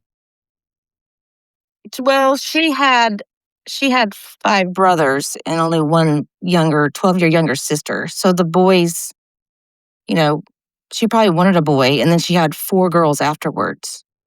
So No, but I mean, in terms of like someone that she respected or deferred to, who was a male, when she was like maybe her father or grandfather, I would imagine that there was someone that your brother reminded your mother of, that she deferred to him. she never said so, but she did revere her father very much. Like, there was nothing negative she would ever have said about her dad, but her mother, not so much. Right. And so she was harsher on the girls than the boy. Yes. Right. Yeah. See, without self-knowledge, everyone's just a machine of history. They're just an NPC. They just copy-paste. They have no free will in the absence of self-knowledge. In the absence of self-knowledge, we just recreate everything that came before. We just copy-paste everything that came before. We have no functional capacity to choose different because we don't know how what happened affected us, and therefore we can't choose anything different. It becomes an absolute. Like, I don't wake up every morning and say, I wonder if I'm going to do gravity or not today. I mean, I like hanging on the earth, but at the same time, it's kind of cool to float around. Like, it's just not an option. And people without self-knowledge, history and personality are like physics. You don't have the option to opt out of them, to choose differently. And a lot of times, worship of a parent has to do with vanity, which is, oh, my father was so wonderful. My father was so special. My mother saying, oh, my father, when he was dying, looked at me and said, you're the only one of my kids who made sense, right? Now, I don't know if he did. If he did, he was probably delirious. But that was an article of faith in how right she was about things. And maybe with regards to your mother, her regard for her father had to do with her father's regard for her or praise of her, which meant that she was justified in all she did and could never be questioned. I'm reaching here, but it may be something like that. No, that makes sense. Yes. Then that ties it right back to, I don't want to keep too much more time, but that ties it right back to what I wanted to ask about free will was, if about myself again, if somebody grows up without knowing any better and they grow up with bad influences, you really don't have free will, because you wouldn't choose to do wrong. But if you were never taught right until you can learn it yourself, like you were saying to the last caller, you get out there and you have to learn these things yourself. You don't really have a choice. Do you really have free will if your influences sent you down a bad path? So the way that I know if someone has free will is if they blame other people for their choices. Okay. That's how I know. I don't have any magical brain scan to figure out if someone has free will, but I know someone has free will if they get mad at children for what their children have chosen. Like, no sane parent gets mad at a child for having brown eyes, right? Or for being short or having curly hair, right? You don't get mad at your children for things they never chose, right? So when parents get mad at their children, the parents are saying, you had a choice and you chose wrong. And so when people get mad at children or anybody and say, you chose wrong, I know that they accept and believe in free will. And because they're blaming other people for choosing poorly, they can never say themselves, I didn't have a choice. Now, if for some reason they become determinists later on in life, and maybe they accept the, bullcrap non-scientific stuff about there's no free will because your brain makes decisions before you're even consciously aware, blah, blah, blah. It's like, that's not what free will is. It's not some impulse that happens deep in your brain before you become consciously aware of it. That's not free will. That's like saying, well, if you've spent 10 years practicing catching and throwing, you can just automatically catch a ball flying towards your face. Therefore, you have no free will. It's like you trained yourself in your responses. So if someone, a parent, gets mad at a child, well, why would you do that? Or what's wrong with you? Or that was bad choice, bad call, bad decision, blah, blah, blah, blah, blah. Then they have accepted that there's the free will existence. If later on they become a determinist, the first thing they have to do is they have to go back to their children and say, oh my gosh, I punished you for my perception of your free will when it turns out we don't even have free will, And that would be like a parent who punishes a child for having epilepsy and then later finds out, oh, you're just faking it. And then later they find out, no, the child really had epilepsy. They weren't faking it. It's a very real thing. Then they'd have to go back and apologize to their child. But that never happened, of course, because somebody who becomes a determinist can say, well, it was predetermined that I blame my children, and they get all of this get out of jail free stuff. So the moment that my mother attacked or criticized or punished me for making a bad choice, she was saying that even a 5-year-old, even a 4-year-old has a choice. And and if she were to say, well, I had a bad childhood, it's like, well, so did I, but you still blamed me for the choices that I made literally while having a bad childhood that you were inflicting. So I just can judge people by the judgments they make of others. And if somebody punishes a child for the child's choice, they cannot say that they don't believe in free will. They can only say, they can make up a bunch of excuses. But if those excuses would not have been allowed for their child, then I don't accept the excuses for the adults. If it's an excuse you wouldn't give a 5-year-old, don't try claiming it at 40, right? If that makes sense. Yes. All right. Anything else? No, thank you so much. A great pleasure. Feel free to call in anytime. It was a lot of fun and I think very helpful and insightful. All right. Oh, my friend, Speedy Gonzalez, I really appreciate your patience. I know you've been hanging out for a bit. Peter, I don't think I'll get to you because this is like my 6-hour philosophy today. So, but I will chat with JC Gonzalez because you have been waiting most patiently. Well, maybe not patiently. What do I know? I can't see you. Maybe you're vibrating like a tuning fork. I don't know. But if you want to unmute, I'm happy to hear. He may be in a different time zone and has completely fallen asleep. Oh. Saying yes, saying no. All right, Peter, looks like we're going with you as the last caller. If you would like to speak, sprechen Sie Deutsch. Actually, no, let's just do English. Going once, going twice. Going once. Peter, Pumpkin Eater, are you with me? Yeah, I knew you were going to say that. Yeah. It's I don't even have free will when it comes to that, so. Yeah, wow, it's like everybody says, it's very very interesting speaking to you finally after all these years. I've been listening to you for a very, very long time, since the red Volvo. I think it was red. Nice. It was red, very red. That's very cool. Yes. Yeah. So basically, just wanted to touch on something with the previous caller. And you see this a lot with all of your calls where somebody will call in and you obviously you go into their childhood, into their history, and you ask them what values do they have, and it's something that's very hard to answer for a lot of people. Sorry, with regards to childhood, when you say what values do they have, do I mean what values did their parents inculcate in them, or what did they discover as values as a child? I just want to make sure I know what you mean. Yes, exactly the first one. So what values did the parents pass on? Yeah, it's a big question. Yeah. Yeah, it's a very big question, and it's something that, like, especially in my history, if I share it here, will maybe help somebody else. But very similar to a lot of people, my parents kind of got married, kind of shotgun married very early at 20. My mom had twins at 20, so it really changed her life very quickly. And growing up with, they never really chose themselves because of virtue. They just chose themselves because in the Catholic faith, they were kind of forced to get married. No, hang on. Not forced. Sorry, that's not. Hang on. Did they choose to have unprotected sex? Oh, 100%. Yes. So nothing Yes, after you're that. right. Nothing. If you play Russian roulette, you can't claim that you got shot, right? Yeah, 100%. Okay, Yes. just checking. Yeah. I've heard that argument from you before, and I actually use it myself. It's Okay, but a it's nice bang try on. to try and slip the excuses in right ahead of time, because you make them sound like they were Yeah. dragged behind the chains of their own fertility, like some sort of lynching. Sorry, go ahead. Yeah. And this is again what a valuable conversation is. Like, you can't slip anything by. Like, everything is listened to, everything is addressed. And I love that about these conversations. So yeah, going back to the previous caller, I totally understand how hard it was, because with my parents, that never happened.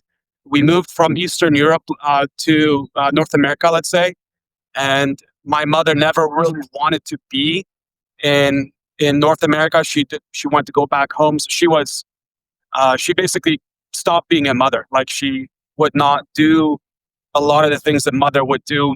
Sorry, My father was the same. I'm just a little lost here. So, Mhm. why did she move to North America if she didn't want to move?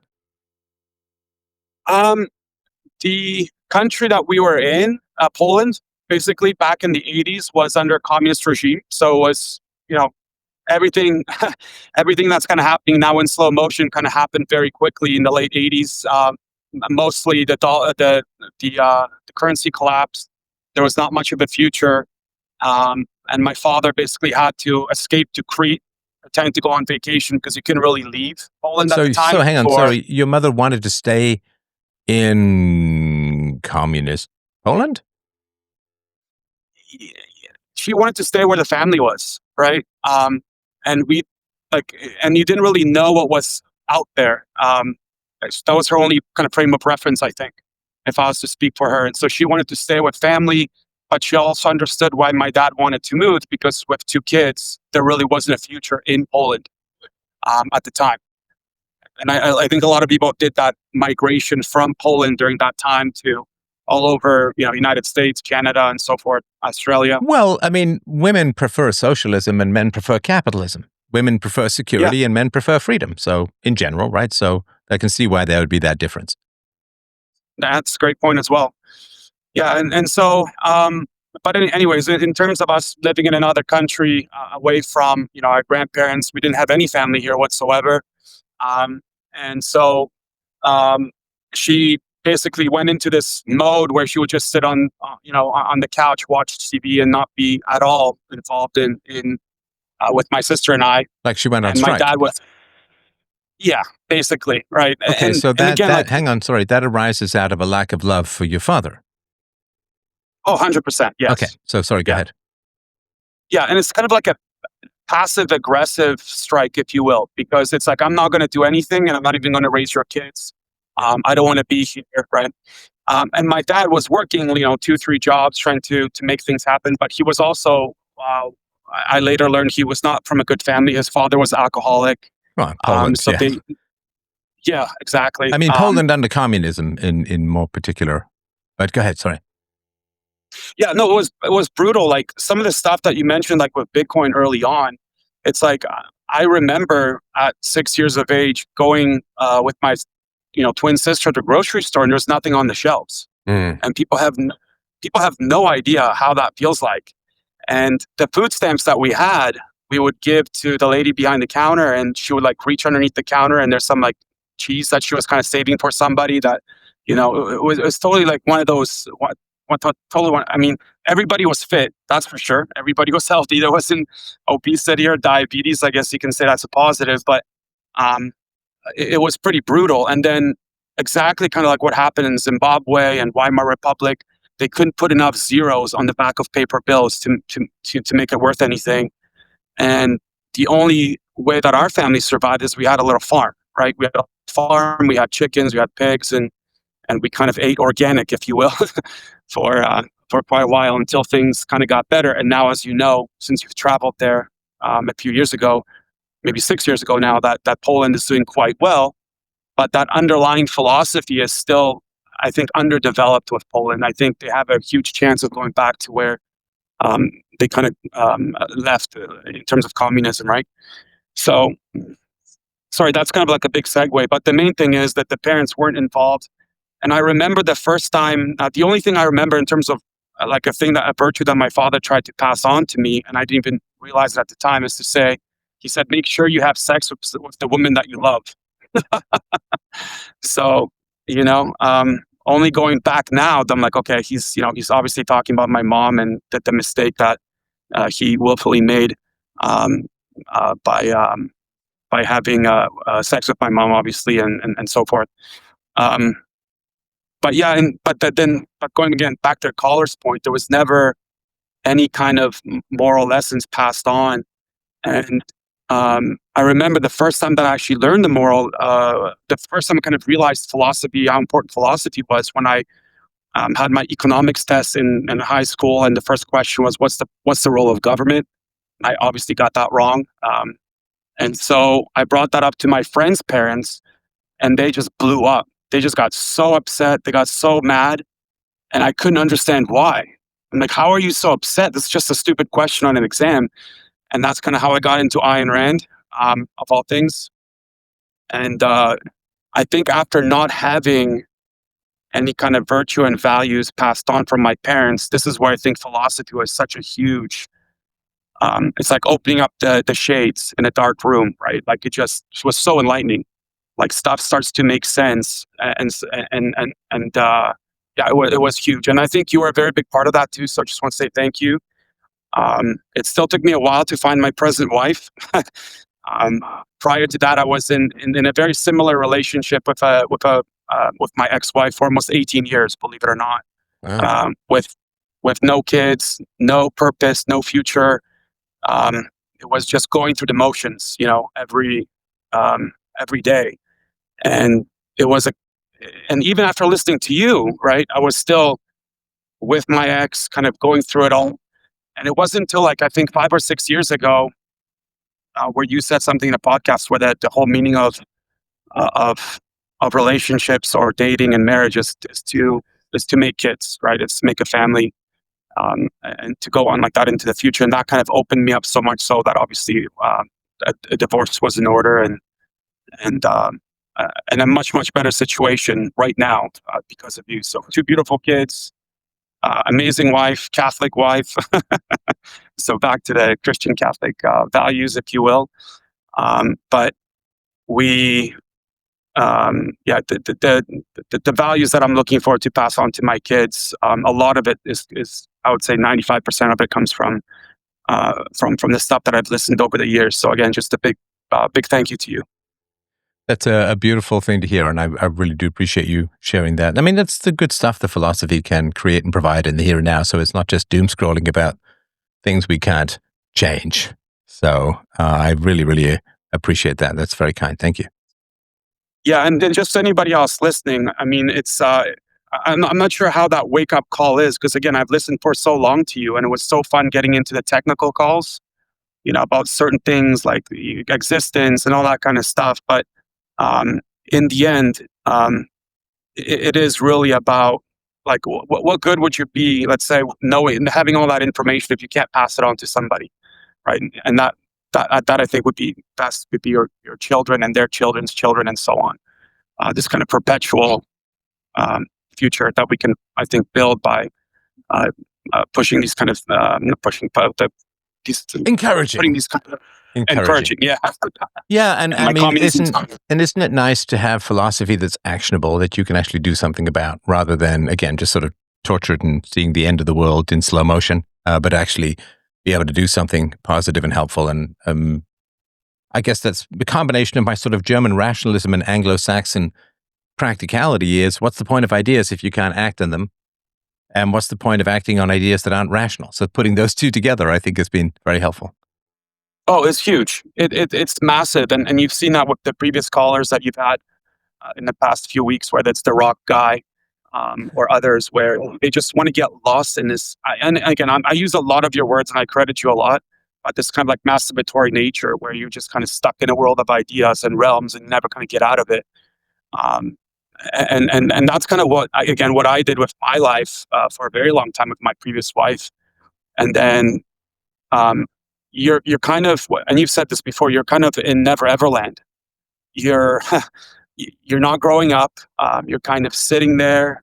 You've you get a car, then you get another car, then you get a house, and you get all these kind of materialistic things. But all around me, my sister had 2 kids, and they're they're much older now. Your friends are having kids, families, like things are doing, and you're kind of just sitting there, just going to work, coming back, and doing the motions. And again, that virtue was not there. That value for life, that thirst for life was not there. And the other thing I always tell people, which again I got from you, was like nothing focuses a man more than family, right? So, yeah. So I think all that I just wanted to add, and to anybody else that's kind of listening, it's pretty big, it's pretty huge to pass on these values to somebody. I think that's one of the biggest gifts you can give. And in terms of Christianity too, God or Jesus puts the kids in the middle, right? And during baptism, again, my wife is Catholic. I'm just more of like a cultural Catholic. I'm more of a Stefanist, if you will. But with baptism, when you go through the baptism, you actually you make a proclamation to the church, and to not a proclamation. You make a trust, or you promise basically to raise virtuous kids. Yeah, for sure. All right. Well, it's a beautiful tale. I really can't think of a better way to end the show on, and I thank you guys so much. If you're a donor, I did a show last night rebutting the caller from Wednesday night who also showed up today, once regular and another under a pseudonym, which was the Radical Skeptic. I gave myself a 7.5 to 8 out of 10 on that debate, and so I cleaned it up. And for donors, it is available, my sort of thoughts on how to make the debate ironclad. And so I hope you'll check that out in the donator section. Have yourself a glorious, wonderful, lovely, delightful evening. We will see you 11 a.m. for donor-only chats, where we can go as spicy as we like. And I really do thank everyone. Sorry, Peter, for not getting to you, but we will make you front of the queue next time. And have yourself a lovely night. My friends, thank you for 20 years. Here's looking for, I don't think I can get 40 more. Yeah, 40 more would get me to 99. That's pushing it. 30, 89, I think I can do that. My mom's still chugging. So I think I can do it if I stay healthy. So, all right, I'll stop sitting and go start moving. And lots of love. If you're listening to this later, freedomain.com/donate to help out the show. Be gratefully, humbly, and deeply appreciated. And lots of love.